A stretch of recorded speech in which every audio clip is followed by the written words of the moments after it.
प्यारे बच्चों, केमिस्ट्री के ऑनलाइन क्लास में आप सभी लोगों का स्वागत है। जैसा कि हम लोग रिडॉक्स रिएक्शन ऑक्सीकरण अपचयन अभिक्रियाएं पढ़ रहे थे, तो उसमें आज हम लोग पढ़ेंगे ऑक्सीकारक और अपचायक, ऑक्सीडाइजिंग एंड रिड्यूसिंग एजेंट। क्या होते हैं ऑक्सीकारक और अपचायक, ठीक ना। तो इसमें ऑक्सीकारक और अपचायक बहुत आसानी से आप जान जाएंगे। वह पदार्थ जो किसी रासायनिक क्रिया में किसी दूसरे क्रिया पदार्थ को क्या करते हैं, ऑक्सीकृत कर देता है और स्वयं क्या हो जाता है, अपचयित हो जाता है, ऑक्सीकारक पदार्थ कहलाता है, ठीक ना। मतलब किसी रासायनिक क्रिया में जिस पदार्थ जो स्वयं क्या हो, जिसका अपचयन होता है, जिसका क्या होता है, अपचयन होता है और स्वयं क्या हो जाता है, वो ऑक्सीकृत हो जाता है, ठीक ना। स्वयं दूसरे को क्या करता है, ऑक्सीकृत कर देता है, जिसका अपचयन हो जाता है, उसी को हम क्या कहते हैं, ऑक्सीकारक कहते हैं। अब यह जानेंगे ऑक्सीकारक का परिभाषा हो जाएगी।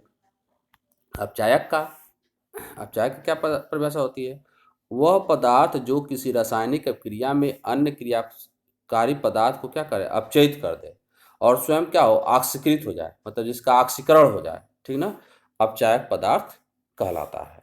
इसी ध्यान देंगे, मतलब किसी रासायनिक क्रिया में जिसका अपचयन होता है वह ऑक्सीकारक होता है।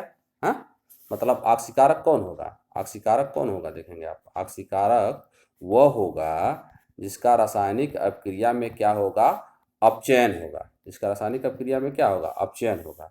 और अपचायक कौन होगा, अपचायक कौन होगा, अपचायक कौन होगा, जिसका रासायनिक अपक्रिया में क्या होगा, ऑक्सीकरण, या ऑक्सीकरण लिखे समझिए, अपचयन लिखे या ऑक्सीकरण करते हैं, ठीक ना। तो कुछ इसमें ऑक्सीकारक अपचायक दिए गए हैं, जैसे आप ये चीज़ आप आगे जानेंगे कि जैसे ऑक्सीकारक, जैसे पोटेशियम परमैंगनेट कौन होते हैं, जब ऑक्सीकरण संख्या पढ़ लेंगे तो आप जान जाएंगे। पोटेशियम डाइक्रोमेट, हैलोजन, नाइट्रिक अम्ल आदि मुख्य क्या हैं, ऑक्सीकारक हैं, ठीक है। अपचायक कौन है, देखेंगे अपचायक कौन है, जैसे फेरस सल्फेट हुआ, FeSO4 × 7, फेरस अमोनियम सल्फेट हुआ, मोहर लवण, इसका सूत्र होता है FeSO4 × NH4 twice SO4 × 6H2O। Potassium iodide हुआ Ki, स्टेनस क्लोराइड SnCl2 हुआ, हाइड्रोजन सल्फाइड के यहाँ प्रमुख अपचायक हैं, ठीक ना। उदाहरण जैसे यहाँ पे देखेंगे दिया गया है, जैसे यह क्रिया दी गई है, HgCl2, SnCl2, Hg2Cl2, SnCl4। इसमें देखेंगे इसमें Cl का कितना अणु है, इसमें यहाँ पे एक Hg के साथ दो है, यहाँ पे एक Hg के साथ दो Hg के साथ क्या है, दो है, मतलब इसमें ऋण विद्युतीय अवयव की कमी हो रही है। इसमें Sn के साथ दो Cl है, Sn के साथ, इसमें देखेंगे Sn के साथ चार Cl है, मतलब इसका इसमें क्या हो रहा है, ऑक्सीकरण हो रहा है, इसका इसमें क्या हो रहा है, ऑक्सीकरण होगा। जिसका ऑक्सीकरण होता है वो क्या होता है, अपचायक, मतलब SnCl2 इसमें अपचायक है, देखिए, ठीक ना। जैसे देखिए स्टेनस क्लोराइड का स्टैंडिक क्लोराइड में ऑक्सीकरण हो रहा है, ठीक ना। या मर्क्यूरी क्लोराइड है, GCl2 क्या है, मर्क्यूरी क्लोराइड, इसका इसमें क्या हो रहा है, अपचयन हो रहा है, इसका इसमें क्या हो रहा है, अपचयन हो रहा है। तो जिसका अपचयन होता है वह क्या हो जाएगा, यानी कि यह ऑक्सीकारक हो जाएगा और यह क्या हो जाएगा, अपचायक हो जाएगा। आगे आप जानेंगे, केवल आप यही जानिए, यहाँ पर परिभाषा जानना है। जिसका ऑक्सीकरण होगा वह अपचायक होगा, जिसका अपचयन होगा वह ऑक्सीकारक होगा, ठीक ना। ठीक है। अब कुछ पदार्थ इसमें इसमें आप इम्पॉर्टेंट या जानेंगे, कुछ पदार्थ जो होते हैं, नोट करके, कुछ पदार्थ ऑक्साइड ऑक्सीकारक और अपचायक दोनों की भांति व्यवहार कर सकते हैं, आगे वे जानेंगे। जैसे SO2 है, SO2 ऑक्सीकारक अपचायक दोनों की, आगे जब ऑक्सीकरण संख्या जान जाएंगे तो आपको मैं बताऊंगा कौन कैसे करेंगे, ठीक ना। HNO2 है, नाइट्रस अम्ल इसका नाम है। H2O2 है, हाइड्रोजन परऑक्साइड इसका नाम है। ऑक्सीकारक और अपचायक दोनों का कार्य यह करता है, ठीक है।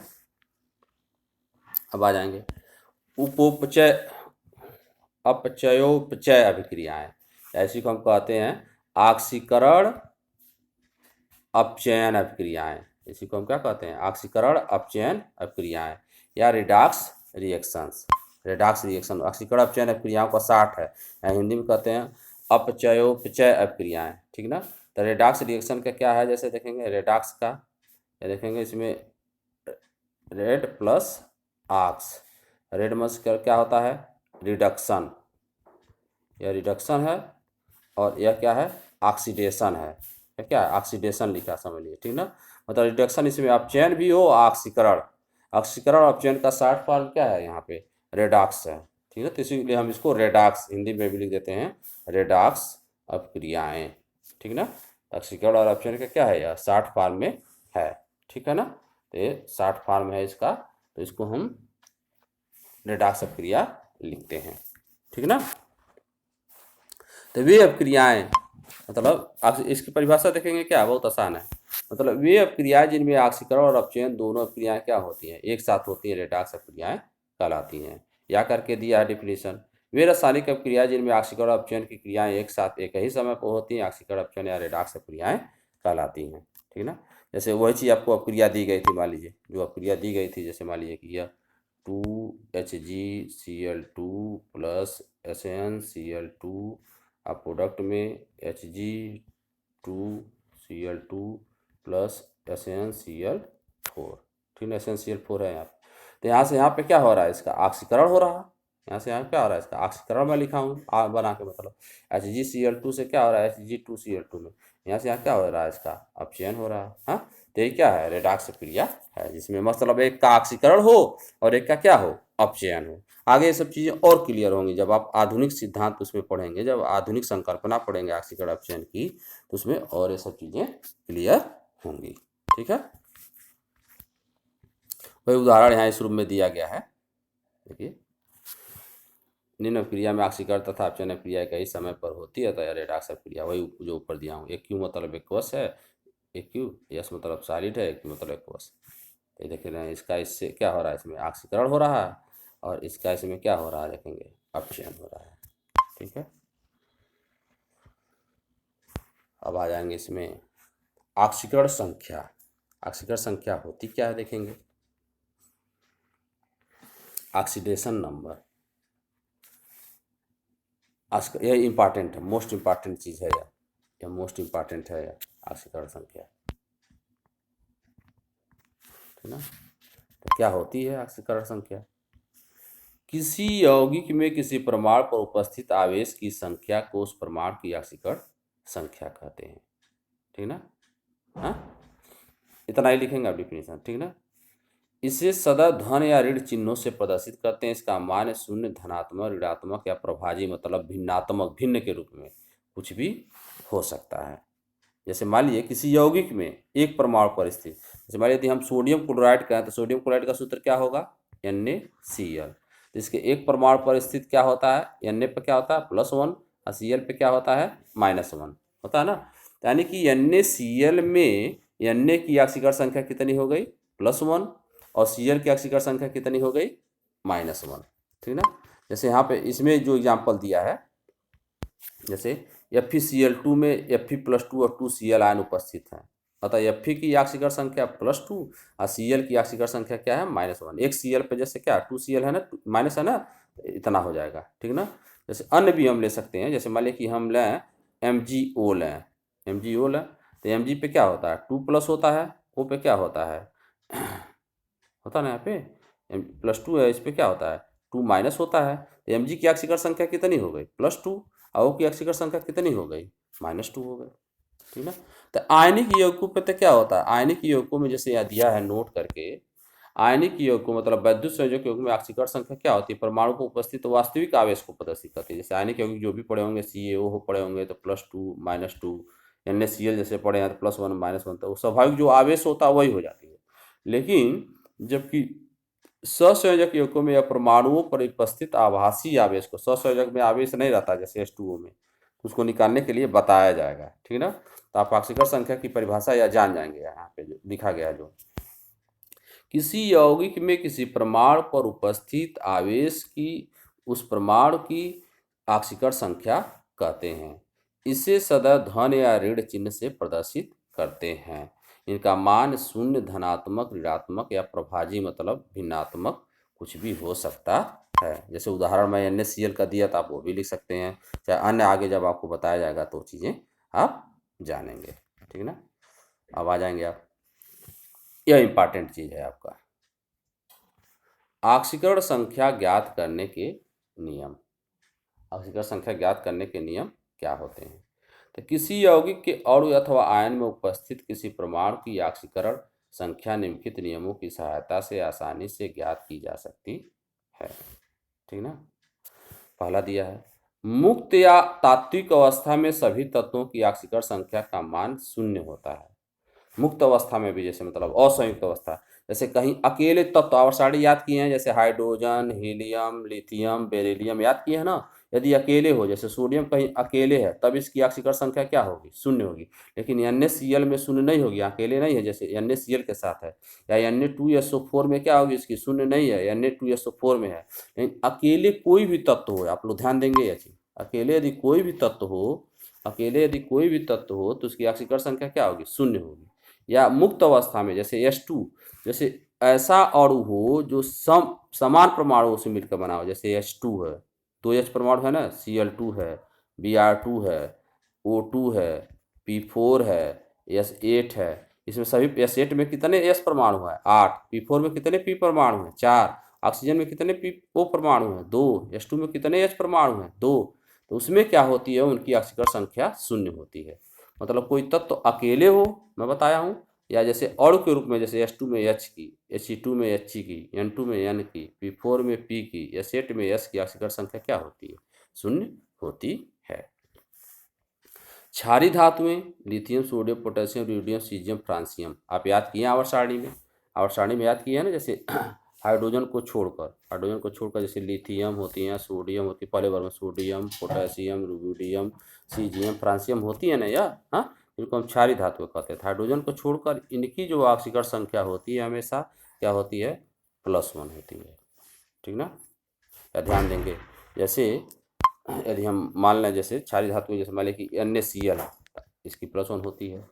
Na2SO4 है, तो क्या होती है? Na की इसमें क्या होगी? एक परमाणु की +1। K2CO3 है, तो K की क्या होगी? +1। आँख मूंद के आप लिख लेंगे, ठीक ना। और उसी में क्या होती है?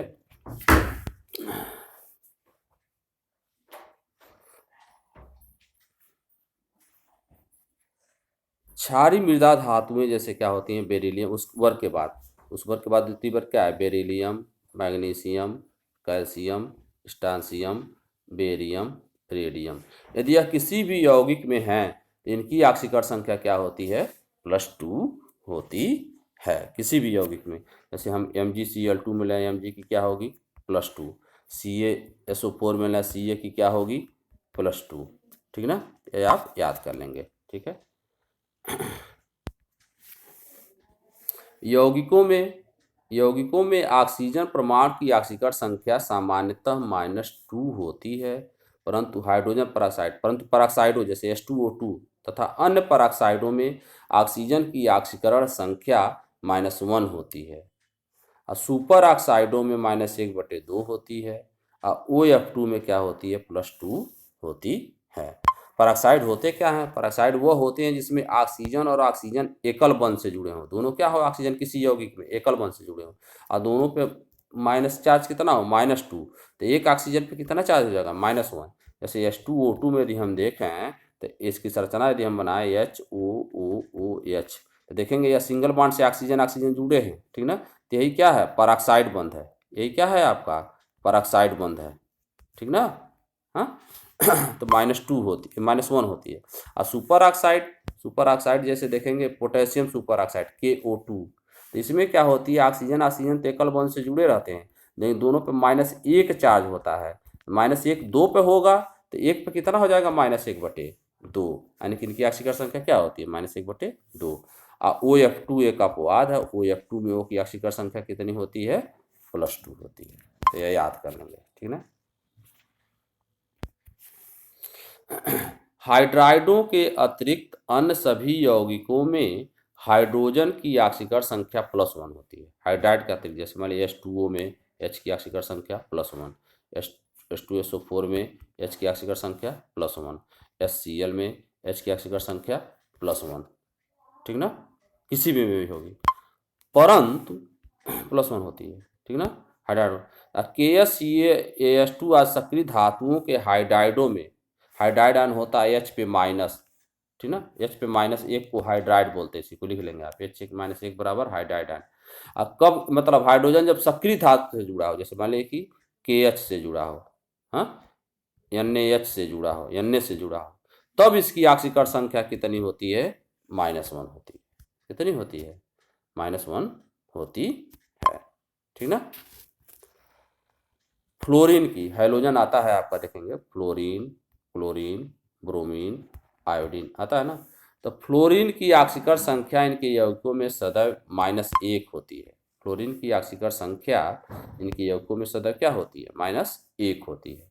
जबकि क्लोरीन, ब्रोमीन, आयोडीन अधिक विद्युत ऋणात्मक तत्वों के साथ धनात्मक ऑक्सीकरण अवस्था भी प्रदर्शित करते हैं। मतलब फ्लोरीन की -1 होती है और क्लोरीन, ब्रोमीन, आयोडीन की भी -1 होती है। ठीक ना। परंतु जब किसी यौगिक में यह ऑक्सीजन परमाणु से जुड़े हों, किस परमाणु से जुड़े हों? ऑक्सीजन परमाणु से जुड़े हों, तो इनकी ऑक्सीकरण संख्या क्या होती है? कोई धनात्मक संख्या होती है। जैसे फ्लोरीन का यदि हम लें HCl में क्या होगी? -1। HBr में लें तो क्या होगी? -1 Br की। ठीक ना। HI में लें आई की क्या होगी? -1 लें। ठीक ना। लेकिन जब ये ऑक्सीजन से जुड़े हों किसी यौगिक में, जैसे मान लीजिए कि KClO3, मतलब Cl है, इसके साथ ऑक्सीजन है, इसमें Cl की जो ऑक्सीकरण संख्या होगी वो +5 होगी। मतलब कोई धनात्मक ऑक्सीकरण अवस्था भी क्या होती है? प्रदर्शित करते हैं। ठीक है। हाँ, अब अगला पॉइंट देखेंगे, लिगेंड वाला अभी नहीं जानेंगे आप, ये क्या जानेंगे। भिन्न भिन्न प्रकार के जटिल यौगिकों की ऑक्सीकरण संख्याओं का निर्धारण उसकी संरचना के आधार पर किया था, आगे जानेंगे। ठीक ना। नेक्स्ट पॉइंट क्या है? उदासीन अणु में उपस्थित सभी परमाणु, यह इंपॉर्टेंट है, परमाणु की ऑक्सीकरण संख्याओं का बीजगणितीय योग क्या होता है? 0 होता है। जैसे H2SO4 में है। ठीक ना। H2SO4 में H की ऑक्सीकरण संख्या कितनी है? +1। O की ऑक्सीकरण संख्या कितनी है? -2। S की ऑक्सीकरण संख्या कितनी है? +6। ऑक्सीकरण संख्याओं का योग देखेंगे क्या निकाला जाए। H2SO4 में तो +1 गुणे 2 H का हो गया, +S गुणे 1 O S का हो गया, -2 गुणे 4 बराबर क्या हो जाएगा? 0। मतलब H2SO4 में मतलब ऑक्सीकरण संख्या का लिखेंगे मतलब 2 गुणे H की ON, H की ON मतलब ऑक्सीकरण संख्या है, प्लस S की ON, ON मतलब ऑक्सीडेशन नंबर, प्लस 4 गुणे O की ON, O की ON बराबर क्या हो जाएगी? यही 0। बराबर क्या हो जाएगी? 0। जैसे मान लीजिए कोई यौगिक जैसे H2O हो, H2O मतलब क्या हो जाएगी? 2 गुणे H की ऑक्सीकरण संख्या मतलब H की ON प्लस O की ON, ON मतलब ऑक्सीजन की ON बराबर क्या हो जाएगी? 0। या अन्य लें HCl लें यदि हम, तो H की ऑक्सीकरण संख्या H की ON प्लस Cl की ON बराबर 0। मतलब इस पे कोई आवेश नहीं है, मतलब किसी यौगिक की ऑक्सीकरण संख्या का योग क्या होगा? 0 होगा।